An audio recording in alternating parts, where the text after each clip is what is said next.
Hello friends, ನಾನು BK free ಕ್ಲಾಸಸ್ಸಿಂದ Bahubali sir ಮಾತಾಡೋದು. ಈಗಾಗಲೇ ಅಗ್ನಿವೀರ್ JD ಸಂಬಂಧಪಟ್ಟಂತೆ ಆಫೀಸಲ್ಲಿ ಏನಪ್ಪ ಅಂತ ಟೆಸ್ಟನ್ನು ಬಿಟ್ಟಿದ್ರು, ಮಾಡೆಲ್ ಟೆಸ್ಟನ್ನು. ಅಲ್ಲಿ 37 ಬಿಡಿಸಿದ್ದೀವಿ, 37 ಬಿಡಿಸಿದ್ದೀವಿ. ಈಗಿನ ಕ್ಲಾಸಲ್ಲಿ 38ನೇ ಬಿಡಿಸೋನು. ಇವು ಯಾವಪ್ಪ ಅಂತಂದ್ರೆ ಬಹಳಷ್ಟು ಇಂಪಾರ್ಟೆಂಟ್ ಆದಂತಹ ಮಾಡೆಲ್ ಟೆಸ್ಟ್ಗಳು. ಯಾಕಂತಂದ್ರೆ ಪ್ರೆಸೆಂಟ್ ನಡೆಯುವಂತಹ ಪರೀಕ್ಷೆಗಳಲ್ಲಿ ಇವತ್ತು ಕೂಡ ಭಾಳಷ್ಟು ಜನ ಫೋನ್ ಮಾಡಿದ್ರಿ, ಸರ್ ಕ್ವಶನ್ ಪೇಪರ್ ಭಾಳ ಚೆನ್ನಾಗಿದ್ದು ನಮ್ಮವು ಚೆನ್ನಾಗಿ ಆಗಿದ್ದಾವೆ. ಭಾಳಷ್ಟು 35-45 ಟಚ್ ಮಾಡಿದ್ದೀವಿ ಕ್ವಶನ್ಸ್ ಟೋಟಲಿ ಎಲ್ಲ ಸೇರಿ. ಮ್ಯಾಥ್ಸ್ ಹಾಗೂ ರೀಸನಿಂಗ್ ಅಂತೂ ಅಬವ್ 15 ಟಚ್ ಮಾಡಿದ್ದಾರೆ. ಸೊ ಭಾಳಷ್ಟು ಖುಷಿ ಅದ. ಸೊ ಅದಕ್ಕೋಸ್ಕರ ಇದೇ ತರಹದ ಪ್ರಶ್ನೆಗಳು ಬರ್ತಾ ಇರ್ತವೆ. ಅಲ್ಲಿ ಚೇಂಜ್ ಆಗೋದು ಮ್ಯಾಥ್ಸ್ ರೀಸನಿಂಗಲ್ಲಿ ನಂಬರ್ಸ್ ಮಾತ್ರ ಚೇಂಜಸ್ ಆಗತ್ತವ. ಆಮೇಲೆ ಕೆಲವೊಂದು ಮಾತ್ರ ಹೊಸ ಕ್ವಶನ್ಸು ಅಂದರೆ ಕರೆಂಟ್ ಅಫೇರ್ಸ್ ಬದಲು ಬರ್ತಿದ್ದಾವೆ ಅಂತೇಳಿ ಹೇಳ್ತಾ ಇದ್ದಾರೆ. ಓಕೆ, ಈ ಕ್ವಶನ್ ಪೇಪರಲ್ಲಿ ಯಾವ ರೀತಿ ಕ್ವಶನ್ ಅದಾವೆ ಅಂತೇಳಿ ವಿದಿನ್ 20 ಮಿನಿಟ್ಸ್ ಒಳಗೆ ನೋಡ್ತಾ ಹೋಗೋಣ. ಡನ್. ಓಕೆ, ವಿಡಿಯೋ ಎಂಡ್ವರೆಗೂ ನೋಡಿರಿ. ಅದೇ ರೀತಿ ಯಾರೇನು ಸಬ್ಸ್ಕ್ರೈಬ್ ಮಾಡ್ಕೊರಿ. ಅದೇ ರೀತಿ ಇವತ್ತಿನ ಎಲ್ಲ ಶಿಫ್ಟಲ್ಲಿ ಬಂದಂಥ ಪ್ರಶ್ನೆಗಳನ್ನು ಇವತ್ತೇ ನೈಟ್ ಕ್ಲಾಸಲ್ಲಿ ನಾನು ಸೊಲ್ಯೂಷನ್ ಮಾಡ್ತೀನಿ. Okay, done. ಓಕೆ, ಫಸ್ಟಿಗೆ ರೀಸನಿಂಗ್ ಸಂಬಂಧಪಟ್ಟಂತಹ ಪ್ರಶ್ನೆಯನ್ನು ನೋಡಿರಿ. ಫಸ್ಟ್ ಕ್ವಶನ್ ಏನದ ಅಂಥೇಳಿ GKಗೆ ಸಂಬಂಧಪಟ್ಟಂತಹ ಪ್ರಶ್ನೆಗಳು. ಇದು 38ನೇ ಟೆಸ್ಟ್ ಆಗುತ್ತೆ. 1857 ದಂಗೆಯ ಮತ್ತೊಂದು ಹೆಸರು ಏನಾಗಿದೆ ಅಂತಂದ್ರೆ ಪ್ರಥಮ ಸ್ವಾತಂತ್ರ್ಯ ಸಂಗ್ರಾಮದ ಫಸ್ಟ್ ವಾರ್ ಆಫ್ ಇಂಡಿಪೆಂಡೆನ್ಸ್ ಅಂತೇಳಿ ಕರಿತೀವಿ. ನೆಕ್ಸ್ಟು 1957 ದಂಗೆಯಲ್ಲಿ ಭಾರತದ ಯಾವ ಭಾಗವು ಮುಖ್ಯವಾಗಿ ಒಳಗೊಂಡಿತ್ತು ಅಂತಂದ್ರೆ ಮೇನ್ ಇದರಲ್ಲಿ ಉತ್ತರ ಭಾರತ ಭಾಳಷ್ಟು ಇದರಲ್ಲಿ ಇನ್ವಾಲ್ವ್ ಆಗಿತ್ತು. ನೆಕ್ಸ್ಟು ಬೇವರ್ ಎಂದರೆ ಮಧ್ಯಪ್ರದೇಶದಲ್ಲಿ ಏನಂತಾರಂದ್ರೆ ಇದು ಸ್ಥಳಾಂತರ ಬೇಸಾಯವನ್ನು ಸೂಚಿಸುವಂತಹ ಒಂದು ಪದ. ಕೆಳಗಿನವುಗಳಲ್ಲಿ ಯಾವುದು 1901, 1921 ಅವಧಿಯಲ್ಲಿ ಭಾರತದ ಜನಸಂಖ್ಯಾ ಬೆಳವಣಿಗೆಯ ದರವನ್ನು ಅತ್ಯುತ್ತಮವಾಗಿ ವಿವರಿಸುತ್ತದೆ ಅಂತಂದ್ರೆ ಇಲ್ಲಿ ಕೆಲವು ವರ್ಷದಲ್ಲಿ ಕಡಿಮೆ ಅಥವಾ ಋಣಾತ್ಮಕವಾಗಿಯೂ ಇದ್ದವು ಅಂತೇಳಿ ತೋರಿಸುವಂಥದ್ದು. ರಾಜ್ಯ ನಿರ್ದೇಶನ ತತ್ವಗಳನ್ನು ಭಾರತೀಯ ಸಂವಿಧಾನದ ಯಾವ ಭಾಗದಲ್ಲಿ ಸೇರಿಸಲಾಗಿದೆ ಅಂದರೆ ಭಾಗ 4ರಲ್ಲಿ ಸೇರಿಸಲಾಗಿದೆ. ಸಂವಿಧಾನದ ಯಾವ ವಿಧಿಯು ಮೂಲಭೂತ ಕರ್ತವ್ಯಗಳನ್ನು ಉಲ್ಲೇಖಿಸುತ್ತದೆ ಅಂತಂದ್ರೆ 51A. ನೆಕ್ಸ್ಟು ರಾಜನೀತಿ ನಿರ್ದೇಶನ ತತ್ವಗಳು ಪ್ರಾಥಮಿಕ ಉದ್ದೇಶವಾಗಿದೆ ಸಾಮಾಜಿಕ ಮತ್ತು ಆರ್ಥಿಕ ನ್ಯಾಯವನ್ನು ಜಾರಿಗೆ ತರುವುದು ಇದರ ಪ್ರಾಥಮಿಕ ಉದ್ದೇಶವಾಗಿದೆ. ನೆಕ್ಸ್ಟ್ ನೋಡಿರಿ, ಬೌದ್ಧ, ಹಿಂದೂ, ಜೈನ ಧರ್ಮದ 3 ಧರ್ಮಗಳ ಸ್ಮಾರಕಗಳು ಒಟ್ಟಿಗೆ ಇರುವಂಥ ಸ್ಥಳ ಅಂತಂದ್ರೆ ಎಲ್ಲೋರಾದಲ್ಲಿದೆ. ಯಾವ ಪ್ರದೇಶವು ಕ್ರಿಸ್ತಶಕ 2ನೇ ಶತಮಾನದ ಸುಮಾರಿಗೆ ರಾಜವಂಶದ ಆರಂಭಿಕ ಉದಯಕ್ಕೆ ಸಾಕ್ಷಿಯಾಗಿದೆ ಅಂತಂದ್ರೆ ಪೂರ್ವ ದಕ್ಕನ್ ಮತ್ತು ಉತ್ತರ ತಮಿಳುನಾಡು. ನೆಕ್ಸ್ಟು 6 ಜನವರಿ 2025 ಯಾವ ದೇಶವು ಅಧಿಕೃತವಾಗಿ ಬ್ರಿಕ್ಸ್ ಸಮೂಹವನ್ನು ಸೇರಿಕೊಂಡಿತು ಅಂದರೆ ಮಲೇಷಿಯಾ ಸೇರಿಕೊಂಡಿತು. 20 ವರ್ಷದ ಜಿರಾಫೆ ಸುನಾಮಿ ವಸಂತ 10 ಅಕ್ಟೋಬರ್ 2024 ಹೈದರಾಬಾದ್ನ ಯಾವ ಮೃಗಾಲಯದಲ್ಲಿ ಮರಣ ಹೊಂದಿತು ಅಂತಂದ್ರೆ ನೆಹರು ಜಿಯೋಲಾಜಿಕಲ್ ಪಾರ್ಕ್ನಲ್ಲಿ ಮರಣ ಹೊಂದಿತು. ಏಪ್ರಿಲ್ 2025 ಕೆಲವು ಚೀತಾಗಳನ್ನು ಕುನೋ ರಾಷ್ಟ್ರೀಯ ಉದ್ಯಾನವನದಿಂದ ಗಾಂಧಿನಗರ್ ವನ್ಯಜೀವಿ ಅಭಯಾರಣ್ಯಕ್ಕೆ ಏಕೆ ಸ್ಥಳಾಂತರಿಸಲಾಯಿತು ಅಂತಂದ್ರೆ ಅಲ್ಲಿ ಚೀತಾಗಳನ್ನು ರಕ್ಷಿಸಲು ಹೆಚ್ಚಿನ ಆವಾಸ ಸ್ಥಳಗಳು ನಿರ್ಮಿಸಲು ಅಲ್ಲಿ ಸ್ವಲ್ಪ ಶಿಫ್ಟ್ ಮಾಡಲಾಯಿತು. ಭಾರತೀಯ ಸೇನಾ ದಿನ ನೋಡಿರಿ, ಬಹಳಷ್ಟು ಇಂಪಾರ್ಟೆಂಟು. ಯಾವುದಾದ್ರೂ ಒಂದು ಕೇಳಲಿಕ್ಕೆ ಆ ಥರ ನಿನ್ನೆ ಕೂಡ ಹೇಳಿದ್ದೆ, ಇವತ್ತು ಕೂಡ ಕೇಳಿರುವಂಥದ್ದು ಜನವರಿ 15ರಂದು. ಭಾರತೀಯ ನೌಕಾ ಅಕಾಡೆಮಿಗೆ ಯಾವ ಸ್ಥಳವು ನೆಲೆಯಾಗಿ ಕಾರ್ಯನಿರ್ವಹಿಸುತ್ತದೆ ಅಂತಂದ್ರೆ ಇಲ್ಲಿ ಕೇಳುವಂಥದ್ದು ಎಳೆಮಲೆ. ಇದು ಎಲ್ಲಿದೆ ಅಂತಂದ್ರೆ ಕೇರಳದಲ್ಲಿದೆ. Okay, done. ನೆಕ್ಸ್ಟ್ ನೋಡಿ, ಭಾರತ ವಾಯುಪಡೆ ಯಾವ ತಿಂಗಳು ಮತ್ತು ವರ್ಷದಲ್ಲಿ ಸ್ಥಾಪನೆ ಆಯಿತು ಅಂದರೆ ಅಕ್ಟೋಬರ್ 1932ರಲ್ಲಿ ಸ್ಥಾಪನೆ ಆಯಿತು. ಡೇಟ್ ಕೇಳಿದ್ರೆ 8 October 1932 total date. Done. Okay, ಇನ್ನು ಸೈನ್ಸಿಗೆ ಸಂಬಂಧಪಟ್ಟಂಥ ಪ್ರಶ್ನೆ. ಜವದ ಏಕಮಾನವಲ್ಲ ಇದರಲ್ಲಿ ಯಾವುದು ಅಲ್ಲ? ಒಂದದ, 3 ಅದಾವ, ಒಂದಲ್ಲ ಅಂತಂದ್ರೆ ಸೆಕೆಂಡ್ ಪರ್ ಮೀಟರ್. ಇದು ಆಗಿರೋಂಗಿಲ್ಲ, ಸೆಕೆಂಡ್ ಪರ್ ಮೀಟರ್ ಆಗಿರೋಂಗಿಲ್ಲ. ವಿದ್ಯುತ್ ಸರ್ಕ್ಯೂಟ್ ರೇಖಾಚಿತ್ರದಲ್ಲಿ ಮುಚ್ಚಿದ ಸ್ವಿಚ್ಚನ್ನು ಪ್ರತಿನಿಧಿಸಲು ಯಾವ ಸಂಕೇತವನ್ನು ಬಳಸಲಾಗುತ್ತದೆ ಅಂತಂದ್ರೆ 2 ಚುಕ್ಕೆಗಳನ್ನು ಜೋಡಿಸುವ ಒಂದು ರೇಖೆಯನ್ನು ಅಲ್ಲಿ ಆ ರೀತಿ ಕೊಟ್ಟಿರುವಂಥದ್ದು. ಯಾವ ವಸ್ತುವನ್ನು ಕಾಂತವು ಆಕರ್ಷಿಸುತ್ತದೆ ಅಂತಂದ್ರೆ ಕಬ್ಬಿಣವನ್ನು ಜಾಸ್ತಿ ಆಕರ್ಷಿಸುವಂಥದ್ದು ಅಯಸ್ಕಾಂತ. ಪ್ರತಿಫಲಿತ ಕಿರಣ ಎಂದರೆ ಏನಂತಂದ್ರೆ ಪ್ರತಿಫಲಿನ ನಂತರ ಮೇಲ್ಮೈಯಿಂದ ಪುಟಿದೇಳುವ ಅಂದ್ರೆ ಅಲ್ಲಿ ಪ್ರತಿಫಲನ ಹೊಂದುವ ಬೆಳಕಿನ ಕಿರಣವನ್ನು ಪ್ರತಿಫಲಿತ ಕಿರಣ ಎನ್ನುವರು.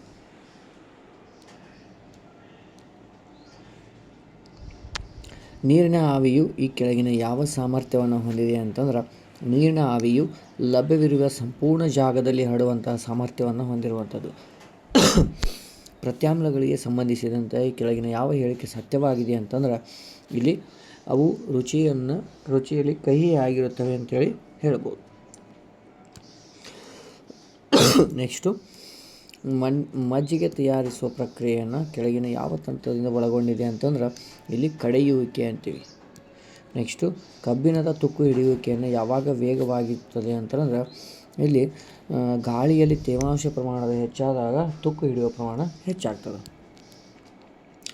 ಈ ಕೆಳಗಿನ ಯಾವ ಪೋಷಕಾಂಶಗಳ ಕೊರತೆಯು ಮಲ ವಿಸರ್ಜನೆಯಲ್ಲಿ ತೊಂದರೆಯನ್ನು ಉಂಟು ಮಾಡುತ್ತದೆ ಅಂತಂದ್ರೆ ನಾರು ಪದಾರ್ಥ. ನಮ್ಮ ದೇಹದಿಂದ ವಿಷಕಾರಿ ತ್ಯಾಜ್ಯವನ್ನು ಹೊರಹಾಕಲು ಆಹಾರ ಈ ಕೆಳಗಿನ ಯಾವ ಅಂಶವನ್ನು ಪ್ರಮುಖವಾಗುತ್ತದೆ ಅಂತಂದಾಗ ನೀರು ಬಹಳಷ್ಟು ಮುಖ್ಯ. ಸಸ್ಯಗಳಲ್ಲಿ ಕ್ಲೋರೋಫಿಲ್ ಪಾತ್ರವೇನು ಅಂತಂದ್ರೆ ಸಸ್ಯಗಳಲ್ಲಿ ಕ್ಲೋರೋಫಿಲ್ ಪಾತ್ರ ದ್ಯುತಿ ಸಂಶ್ಲೇಷಣೆಯಾಗಿ ಸೂರ್ಯನ ಬೆಳಕನ್ನು ಹೀರಿಕೊಳ್ಳುತ್ತವೆ. ನೆಕ್ಸ್ಟ್ ಪತ್ರರಂಧ್ರಗಳ ಮೂಲಕ ನೀರು ಆವಿಯ ರೂಪದಲ್ಲಿ ನಷ್ಟವಾಗುವ ಪ್ರಕ್ರಿಯೆಯನ್ನು ಏನೆಂದು ಕರೆಯುತ್ತಾರೆ ಅಂತಂದ್ರೆ ಇಲ್ಲಿ ಬಾಷ್ಪ ವಿಸರ್ಜನೆ ಅಂತೇಳಿ ಕರಿತೀವಿ. ಕೆಳಗಿನ ಯಾವುದು ಅರಣ್ಯ ನಾಶಕ್ಕೆ ಒಂದು ನೈಸರ್ಗಿಕ ಕಾರಣವಾಗಿದೆ ಅಂತಂದ್ರೆ ಕಾಡ್ಗಿಚ್ಚು ಇದು ನಾರ್ಮಲ್ ನೈಸರ್ಗಿಕ ಕಾರಣವಾಗಿದೆ. ಮೊಸರು ತಯಾರಿಸಲು ಯಾವ ಬ್ಯಾಕ್ಟೀರಿಯಾ ಬೇಕಾಗುತ್ತಂದ್ರೆ ಇದರಲ್ಲಿ ಮೊಸರು ತಯಾರಿಸಲು ಬೇಕಾಗುವಂಥ ಬ್ಯಾಕ್ಟೀರಿಯಾ ಲ್ಯಾಕ್ಟೋಬ್ಯಾಸಿಲಸ್ ಎಸ್ಪಿ ಇದು ಮೊಸರು ತಯಾರಿಸಲು ಬೇಕಾಗುವಂತಹ ಬ್ಯಾಕ್ಟೀರಿಯಾ. ಈ ಕೆಳಗಿನವುಗಳಲ್ಲಿ ಯಾವುದು ಅಲೈಂಗಿಕ ಸಂತಾನೋತ್ಪತ್ತಿಯ ಉದಾಹರಣೆಯಾಗಿದೆ ಅಂತಂದ್ರೆ ಹೈಡ್ರಾದಲ್ಲಿ ಮೊಳಕೆ ಇಡುವಿಕೆದು ಅಲೈಂಗಿಕವಾಗಿದೆ. ಇವು ಸೈನ್ಸ್ಗೆ ಸಂಬಂಧಪಟ್ಟಂತಹ ಪ್ರಶ್ನೆಗಳು. ನೆಕ್ಸ್ಟ್ ಬರುವಂಥವು ಮ್ಯಾಥ್ಸ್ಗೆ ಸಂಬಂಧಪಟ್ಟಂಥವು ನೋಡ್ರಿ. 5 ಸಂಖ್ಯೆಗಳ ಮೊತ್ತ 145 ಆದರೆ 5 ಸಂಖ್ಯೆಗಳ ಸರಾಸರಿ ಎಷ್ಟು ಅಂತಂದಾಗ ಇಲ್ಲಿ 145 / 5 ಮಾಡ್ತೀವಿ ಅಂದಾಗ 5 2 10 5 9 45 ಇದು ಸರಾಸರಿ ಯಾವುದು ಎ. ಇಬ್ಬರು ಮಕ್ಕಳ ಸರಾಸರಿ 91 ಆತಂದ್ರೆ ಅದರಲ್ಲಿ 91 ಅಂದರೆ ಎಷ್ಟು 2 1 2 2 9 18 182. ಅವುಗಳಲ್ಲಿ ಒಬ್ಬರ ಸರಾಸರಿ 147 ಅಂದರೆ ಒಬ್ಬರು ಎತ್ತರ 147 ಆದರೆ ಮತ್ತೊಬ್ಬರು ಮೈನಸ್ ಮಾಡಿಬಿಟ್ರಿ ಎಷ್ಟು 35 ಸೆಂಟಿಮೀಟರ್ ಇನ್ನೊಬ್ಬನ ಎತ್ತರ ಆಗಿರುತ್ತೆ. ನೆಕ್ಸ್ಟ್ ನೋಡ್ರಿ ಯಾವ ವಾರ್ಷಿಕ ಸರಳ ಬಡ್ಡಿ ದರದಲ್ಲಿ ಅಂದ್ರೆ ಆರ್ ಕೇಳಿರುವಂಥದ್ದು. ಆರ್ = ನಮಗೆ ಬಡ್ಡಿನೂ ಕೊಟ್ಟಾರ ಎಷ್ಟದ 677 ಬಡ್ಡಿ ಅದ ಇಂಟು 100 ಡಿವೈಡೆಡ್ ಬೈ 1354 ಅಸಲದ 10 ವರ್ಷಗಳಿಗೆ ಟೈಮ್ ಅದ. ಇದು ನೋಡ್ರಿ ಯಾವಾಗ ದೊಡ್ಡ ಸಂಖ್ಯೆ ಕೊಟ್ಟಿರ್ತಾರೆ ಅವಾಗ ಈಸಿ ಅಂತ ನಾನು ಹೇಳ್ತೀನಿ. ಈ 0 ಇದು ಒಂದಲೇ ಇದು 2ರಲ್ಲಿ ಅದ್ರ 2 ಪಟ್ಟದ 2 1 2 5ರಲ್ಲಿ 10 ಅಂದ್ರೆ 5% ಬಡ್ಡಿ ದರದಲ್ಲಿ ಅವರು 677 ಬಡ್ಡಿಯನ್ನು ತೆಗೆದುಕೊಂಡರು. ನೆಕ್ಸ್ಟ್ 3 ಅಂಕಿ ಅತಿ ದೊಡ್ಡ ಸಂಖ್ಯೆ ಅಂತಂದ್ರೆ 999. ಈ 39 ಮತ್ತು 27 ಎರಡರಲ್ಲೂ ಸಮವಾಗಿ ಅತಿ ದೊಡ್ಡ ಭಾಗಿಸುವಂತಹ ಸಂಖ್ಯೆ ಯಾವುದಂದ್ರೆ ಇಲ್ಲಿ ಅತಿ ದೊಡ್ಡ ಸಂಖ್ಯೆ ಅಂತಂದಾಗ ನಮಗೆ 3ರಿಂದ ಇವೆರಡೂ ಸಂಖ್ಯೆಗಳು ಭಾಗ ಹೋಗ್ತವೆ. 25ರ ವರ್ಗ ಸಂಖ್ಯೆ ಅಂತಂದಾಗ 625 ಆಗುತ್ತೆ. ನೆಕ್ಸ್ಟ್ √44 + 7² √44 ಅಂತ 144 ಅಂತಂದ್ರೆ 12ರದು 7 ಸ್ಕ್ವೇರು 49 ಆಗುತ್ತೆ.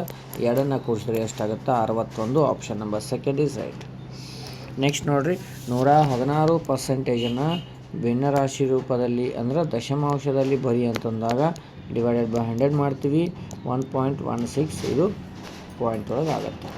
ನೆಕ್ಸ್ಟು ಗಾಯತ್ರಿ ಒಟ್ಟು 3100 ಅಂಕಗಳಲ್ಲಿ 10% ಅಂಕಗಳನ್ನು ಗಳಿಸಿದರು. ಹಾಗಾದರೆ ಆಕೆ ಒಟ್ಟು ಅಂಕಗಳಿಗಿಂತ ಎಷ್ಟು ಕಡಿಮೆ ಅಂಕಗಳನ್ನು ಪಡೆದಾರಂದ್ರೆ ಇಲ್ಲಿ ನೋಡ್ರಿ 10% ಹೋದರೆ ಎಷ್ಟು ಉಳಿತು 90 × 3100 ಅಂತಂದರೆ ಡಿವೈಡೆಡ್ ಬೈ 100% ಅದ. ಇವೆರಡು 0 ಇವೆರಡು 0 99 93 27 ಇದೊಂದು 0 ಅಂದ್ರೆ 2790.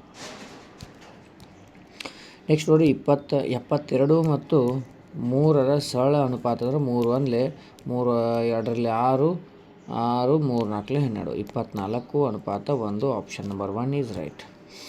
ನೆಕ್ಸ್ಟ್ 41ನೇದು ನೋಡಿರಿ, 140 ಚಾಕ್ಲೇಟ್ಗಳನ್ನು ಮಹೇಶ್ವರಿ ಮತ್ತು ರಾಕೇಶ್ಗಳ ನಡುವೆ 6:4 ಹಂಚಿಕೆ ಮಾಡಿದ್ರೆ ಟೋಟಲ್ 10 ಆಯಿತು. 10 ಅಂದ್ರೆ ಟೋಟಲ್ 140 ಚಾಕ್ಲೇಟು, ಅಲ್ಲಿ 140 ಇಂಟು 14 ಮಾಡ್ಯಾರ. ಹಂಗಾದ್ರೆ ಅವ್ರು ಕೇಳಿದ್ದು ಅವ್ರದ್ದು ಮಹೇಶ್ವರಿ ಅವ್ರದ್ದು. ಮಹೇಶ್ವರಿ ಅಂದ್ರೆ 6 ಅದ, ಇದಕ್ಕೂ 14 ಮಾರಿ 14 6 ಎಷ್ಟು 84 ಚಾಕ್ಲೇಟ್ಗಳು ಮಹೇಶ್ವರಿಯವರಿಗೆ ಸಿಕ್ಕಂಥದ್ದು. ಒಂದು ವ್ಯಕ್ತಿಯು ಸೆಕೆಂಡಿಗೆ 16 ಮೀಟರ್ ವೇಗದಲ್ಲಿ 35 ಸೆಕೆಂಡ್ ಕ್ರಮಿಸುವ ದೂರ ಅಂತಂದಾಗ ಡಿ ಈಕ್ವಲ್ ಟು ವೇಗ ಇಂಟು ಸಮಯ ಅಂದ್ರೆ 35 ಅದ. ಇಂಟು ಮಾಡಿರಿ 560 ಬರ್ತದೆ. ಇದೇನಪ್ಪ ಅಂತಾರೆ ಮೀಟರ್ಗಳಲ್ಲಿ ಕ್ರಮಿಸಿದಂತಹ ಒಟ್ಟು ದೂರ. 43ನೇ ಪ್ರಶ್ನೆ ನೋಡಿರಿ, 2 ಧನಾತ್ಮಕ ಸಂಖ್ಯೆಗಳ ನಡುವಿನ ವ್ಯತ್ಯಾಸ 4. ಹಾಗಾದ್ರೆ ಅವುಗಳ ವರ್ಗದ ಮೊತ್ತ 136. ಹಾಗಾದ್ರೆ ಆ ಸಂಖ್ಯೆ ಹೇಳಿದ್ರೆ ನೋಡಿರಿ, ಈಗ 6 ಮತ್ತು 10 ತಗೋದ್ರೆ 2 ಸಂಖ್ಯೆಗಳ ನಡುವಿನ ವ್ಯತ್ಯಾಸ 4, ಅವುಗಳ ವರ್ಗ ಸಂಖ್ಯೆಗಳ ಮೊತ್ತ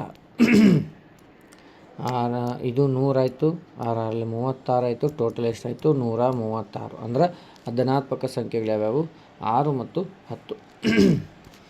ನೆಕ್ಸ್ಟ್ 44ನೇದು ನೋಡಿರಿ, ಒಂದು ಆಯತದ ಸುತ್ತಳತೆ 64 ಸೆಂಟಿಮೀಟರ್, ಅದರ ಉದ್ದವು 18 ಸೆಂಟಿಮೀಟರ್, ಅದರ ಅಗಲ ಎಷ್ಟು ಅಂತಂದಾಗ ಆಯತದ ಸುತ್ತಳತೆ equal to 2 into L plus B ಅಂತೀವಿ. ಎಲ್ ಅಂತಂದ್ರೆ ಲೆಂತು ಅವರು ಕೊಟ್ಟಾರ ನೋಡ್ರಿ, 18 ಕೊಟ್ಟಾರ, ಬಿ ಕೊಟ್ಟಿಲ್ಲ. ಈ 2 ಈ ಕಡೆ ತೊಗೊಂಬಂದ್ರೆ ಡಿವೈಡೆಡ್ ಬೈ ಆಗುತ್ತೆ, ಅಂದ್ರೆ ಎಷ್ಟಾಗುತ್ತೆ 32 ಆಗುತ್ತೆ, ಈಕ್ವಲ್ ಟು 18 ಪ್ಲಸ್ ಬಿ. ಅಂದ್ರಾಗ ಈಗ ಈ ಬಿ ಈಕ್ವಲ್ ಟು 32 ಮೈನಸ್ 18 ಅಂತಂದಾಗ ಉಳಿಯುವಂಥದ್ದು ಎಷ್ಟಪ್ಪ ಅಂತಂದ್ರೆ 14. ಅಂದ್ರೆ ಅವುಗಳ ಬಿ ಅಗಲ ಎಷ್ಟಪ್ಪ ಅಂದ್ರೆ 14 ಸೆಂಟಿಮೀಟರ್. ನೆಕ್ಸ್ಟ್ ನೋಡಿರಿ, ವಿಶಾಲ ಕೋನ ಎಂದರೆ ಯಾವುದಾಗುತ್ತೆ ಅಂಥೇಳಿ ಕೊಟ್ಟಿರುವಂಥದ್ದು. ವಿಶಾಲ ಕೋನ ಅಂತಂದ್ರೆ ಏನಪ್ಪ ಅಂದ್ರೆ 90 ಡಿಗ್ರಿಗಿಂತಲೂ ಹೆಚ್ಚು, 180 ಡಿಗ್ರಿಗಿಂತಲೂ ಕಡಿಮೆ ಅಂತಂದ್ರೆ ಇಲ್ಲಿರುವಂಥದ್ದು 100 ಡಿಗ್ರಿ ಮಾತ್ರ. Okay, done. ನೆಕ್ಸ್ಟು ರೀಸನಿಂಗ್ ಸಂಬಂಧಪಟ್ಟದ್ದು. ಇಲ್ಲಿ ನೋಡಿರಿ, LONG ಲಾಂಗ್ ಎಂಬ ಪದವನ್ನು 3761 ಅಂಥೇಳಿ ಬರ್ದಂತಾರೆ. TONG ಇದನ್ನು 0673 ಅಂಥೇಳಿ ಬರೆದದ್ದು. ಇಲ್ಲಿ ಸೇಮ್ ಇರುವಂತಹ ನಂಬರ್ಸನ್ನು ನೋಡಿರಿ, ONG ಅದ, ಇಲ್ಲಿ 376 ಅದ, 673 ಸೇಮ್. ಇಲ್ಲಿರುವಂಥದ್ದು ಅವರು ಟಿ ಎಂಬ ಪದವನ್ನು ಏನಂತ ಬರೆದಾರೆ, ಇಲ್ಲಿ 0 ಅದ, ಟಿ ಎಂಬುದನ್ನು 0 ಅಂಥೇಳಿ ನೋಟ್ ಮಾಡ್ಯಾರ. ಓಕೆ, ನೆಕ್ಸ್ಟ್ ನೋಡಿರಿ, 2ರಿಂದ 4ನೇ ಅಕ್ಷರ ಯಾವುದಂದ್ರೆ 1 2 3 4 ಅಂದ್ರೆ ಜೆ ಬರುತ್ತೆ. ನೆಕ್ಸ್ಟು ಕ್ವಶನ್ ನೋಡಿರಿ, ಪೂರ್ವಕ್ಕೆ ಮುಖ ಮಾಡಿರುವಂತಹ 20 ವಿದ್ಯಾರ್ಥಿಗಳಲ್ಲಿ ಅಲ್ಲಿ ಕೇಳಿರುವಂಥದ್ದು ಟೋಟಲು 20. ಅನಿಲ್ ಬಲ ತುದಿಯಿಂದ 15 ಜನ, ಎಡ ತುದಿಯಿಂದ ಎಷ್ಟು ಅಂದ್ರೆ ಮೈನಸ್ ಮಾಡಿರಿ. ಎಡ ತುದಿಯಿಂದ ಕೌಂಟ್ ಮಾಡಾಗ ಒಂದು ಸಲ ಕೌಂಟ್ ಮಾಡ್ತೀವಿ, ಮತ್ತು ಅದಕ್ಕೆ ಪ್ಲಸ್ 1 ಮಾಡಿದಾಗ ಅವನು 6ನೇ ಸ್ಥಾನದಲ್ಲಿ ಇರುವಂಥದ್ದು. ನೆಕ್ಸ್ಟ್ ನೋಡಿರಿ, ಇಂಗ್ಲೀಷ್ ಪದಗಳ ಜೋಡಣೆ ಅಂತಂದಾಗ ಫಸ್ಟಿಗೆ ಬರುವಂತಹ ಶಬ್ದ ಯಾವುದದ, ಡಿ ಅದ, ಅಂದ್ರೆ 3ನೇ ಅಕ್ಷರ ಅದ. ಇದು ಬರೋಂಗಿಲ್ಲ, ಇದು ಬರೋಂಗಿಲ್ಲ. ಕೊನೆಯಲ್ಲಿ ಯಾವ್ದು ಬರುತ್ತೆ ಅಂತಂದ್ರೆ ಯು ಅದ, ಅದು 2ನೇದು, ಅಂದರೆ 1ನೇ ಆಪ್ಷನ್ನು ಸರಿಯಾದ ಉತ್ತರ. ಫಸ್ಟು ಲಾಸ್ಟ್ ಮಾತ್ರ ನೋಡ್ಕೊಂಡ್ರೆ ಮುಗಿದೈತೆ. ನೆಕ್ಸ್ಟು ಲಾಸ್ಟ್ 1 ಅದ ನೋಡಿರಿ, ಇಲ್ಲಿ ಚಿಹ್ನೆಗಳ ಅದಲು ಬದಲಾದ 7 ಮೈನಸ್ ಇದ್ದದನ್ನು ಪ್ಲಸ್, ಮೈನಸ್ ಇದ್ದದನ್ನು ಪ್ಲಸ್ ಮಾಡಬೇಕು, ಇಲ್ಲ ಭಾಗಾಕಾರ ಮಾಡಬೇಕು. ಹೌದಾ, ಇಲ್ಲ ಪ್ಲಸ್ ಇದ್ದದನ್ನು ನೋಡಿರಿ, ಒಂದೇ ನಿಮಿಷ ಸಂಖ್ಯೆಗಳನ್ನ ಮಾತ್ರ ಬರಿತೀನಿ. 17 5 12 ಅದ. ಇಲ್ಲಿ ನಮಗೇನದಪ್ಪ ಅಂತಂದ್ರೆ ಮೈನಸ್ ಅಂತಂದರೆ ಏನು, ಪ್ಲಸ್ ಅಂದರೆ ಏನು, ಚಿಹ್ನೆಗಳನ್ನ ಚೇಂಜ್ ಮಾಡಂದಾರ. ಇಲ್ಲಿ ಪ್ಲಸ್ ಇದ್ದಲ್ಲಿ ನಮ್ಮದು ಗುಣಾಕಾರ ಅಂತಂದಾಗ ಇಲ್ಲಿ ಏನದ ಮೈನಸ್ ಅಂತಂದ್ರೆ ಭಾಗಾಕಾರ ಅಂತಂದಾರಲ್ಲ, ಇಲ್ಲಿ ಭಾಗಾಕಾರ ಚಿಹ್ನೆಯನ್ನು ನಾವು ಮಾಡಿದ್ರೆ ನಮಗೆ ಏನೂ ಉಪಯೋಗ ಇಲ್ಲ. ನೋಡಿರಿ, ಅದನ್ನು ಮಾಡಿ ನೋಡಿರಿ, ಯಾಕಂದ್ರೆ ಕೆಲವೊಂದು ಸಲ ಮಿಸ್ಟೇಕ್ಗಳಾಗಿರ್ತವೆ, ಅದಕ್ಕೋಸ್ಕರ ನಾನು ಹೇಳ್ತಿರೋದು. ಓಕೆ, ನೆಕ್ಸ್ಟು ಪ್ಲಸ್ ಅಂತಂದ್ರೆ ಏನು ಬರಿ ಅಂದ್ರೆ ಗುಣಾಕಾರ ಬರಿ ಅಂದ್ರೆ. ಓಕೆ, ಈಗ ನಾವೇನು ಮಾಡ್ತೀವಿ, ಇದು ಭಾಗಾಕಾರ ಗುಣಾಕಾರ ಮಾಡಿ ಇದಕ್ಕೆ ಸಂಬಂಧನ ಬರೋಂಗಿಲ್ಲ. ಅದಕ್ಕೋಸ್ಕರ ಇಲ್ಲಿ ಏನಪ್ಪ ಅಂತಂದ್ರೆ ಮೈನಸ್ ಅಂತಂದ್ರೆ ಗುಣಾಕಾರ, ಪ್ಲಸ್ ಅಂತಂದ್ರೆ ಮೈನಸ್ ಮಾಡಬೇಕು, ಸ್ವಲ್ಪ ಚೇಂಜಸ್ ಆಗಿರುವಂಥದ್ದು. ಓಕೆ, ಅಂದರೆ ಪ್ಲಸ್ ಇದ್ದಲ್ಲಿ ನಾವು ಏನು ಮಾಡಬೇಕು, ಪ್ಲಸ್ ಇದ್ದಲ್ಲಿ ನಾವು ಮೈನಸನ್ನು ಬರಿಬೇಕು, ಮೈನಸ್ ಇದ್ದಲ್ಲಿ ಗುಣಾಕಾರವನ್ನು ಬರೆದಾಗ ನಮಗೆ ಇಲ್ಲಿ ಬರುವಂಥ ಆಪ್ಷನಲ್ಲಿ ಕೊಟ್ಟಂಥದ್ದಕ್ಕೆ ಕರೆಕ್ಟ್ ಆಗುತ್ತೆ. ಇಲ್ಲಿ ನೋಡಿರಿ ಮೈನಸ್ ಚಿಹ್ನೆಯನ್ನು ಕೊಟ್ಟಂಥದ್ದು ಇಲ್ಲಿ ನಮಗೆ ಮೈನಸ್ ಚಿಹ್ನೆ ಅಂತಂದ್ರೆ ಏನು ಬರಿಬೇಕು ಅಂತಂದಾಗ ಫಸ್ಟಿಗೆ ಇದನ್ನು ಗುಣಾಕಾರ, ಓಕೆ, ಮೈನಸ್ ಚಿಹ್ನೆ ಅದ ಇಲ್ಲಿ ಗುಣಾಕಾರ ಬರೀರಿ. ಆಮೇಲೆ ನೆಕ್ಸ್ಟು ಇಲ್ಲಿ ಪ್ಲಸ್ ಅದ ಮೈನಸ್ ಬರ್ಕೊಂಡು ಫಸ್ಟಿಗೆ ಮಲ್ಟಿಫಿಕೇಷನ್ 17 ಇರಲಿ ಎಷ್ಟು 85 ಆಗುತ್ತೆ, ಮೈನಸ್ 12 ಮಾಡಿದರೆ ಎಷ್ಟಾಯಿತು 73 ಆಗುತ್ತೆ. ಅಂದರೆ ಆಪ್ಷನ್ ನಂಬರ್ 4 ಈಸ್ ರೈಟ್. ಕೆಲವೊಂದು ಕ್ವಶನ್ಗಳಲ್ಲಿ ಮಿಸ್ಟೇಕ್ಗಳಾಗಿರ್ತಾವೆ, ಅಲ್ಲಿ ಆಗಿರೋದಿಲ್ಲ, ಟೈಪಿಂಗಲ್ಲಿ ಸ್ವಲ್ಪ ಮಿಸ್ಟೇಕ್ ಆಗಿರ್ತಾವೆ ಹೊರತು ಮತ್ತೇನಾಗಿರಲ್ಲ. Okay done. ಇವು ನಿಮಗೆ ಏನಾಗುತ್ತಪ್ಪ ಅಂತಂದ್ರೆ ಟೋಟಲು 38ನೇ ಟೆಸ್ಟನ್ನು ನಾವು ಕಂಪ್ಲೀಟಾಗಿ ಕೊಟ್ಟಿದ್ದೀವಿ. ಇದರಲ್ಲಿ ಕೊಟ್ಟಂತಹ ಪ್ರಶ್ನೆಗಳ ಅಲ್ಲಿ ಸೇಮ್ ಬರುವಂಥ ಚಾನ್ಸಸ್ ಹೋದ, ಸ್ವಲ್ಪ ನಂಬರ್ಗಳು ಚೇಂಜಸ್ ಕೂಡ ಆಗ್ತಿದ್ದಾವೆ ಅಂತ ಹೇಳಿರುವಂಥದ್ದು. ಓಕೆ, ನೆಕ್ಸ್ಟ್ ನಾನು 39 ಮತ್ತು 40ನೇ ಟೆಸ್ಟನ್ನು ಮತ್ತೆ ಮುಂದಿನ ಕ್ಲಾಸಲ್ಲಿ ಬರ್ತೀನಿ. ಅದಕ್ಕಿಂತ ಮುಂಚೆ ಇವತ್ತಿನ ಜೂನ್ 2ನೇ ತಾರೀಕು ಎಲ್ಲ ಶಿಫ್ಟ್ನ ಕ್ವಶನ್ಗಳನ್ನು ನಾನು ಸೊಲ್ಯೂಷನ್ ಮಾಡ್ಕೊಂಡು ಗ್ರೂಪಲ್ಲಿ ಹಾಕಿರ್ತೀನಿ. Okay done. ಮತ್ತೆ ಮುಂದಿನ ಕ್ಲಾಸಲ್ಲಿ ಭೇಟಿ ಆಗ್ತೀನಿ. ಜೈ ಹಿಂದ್.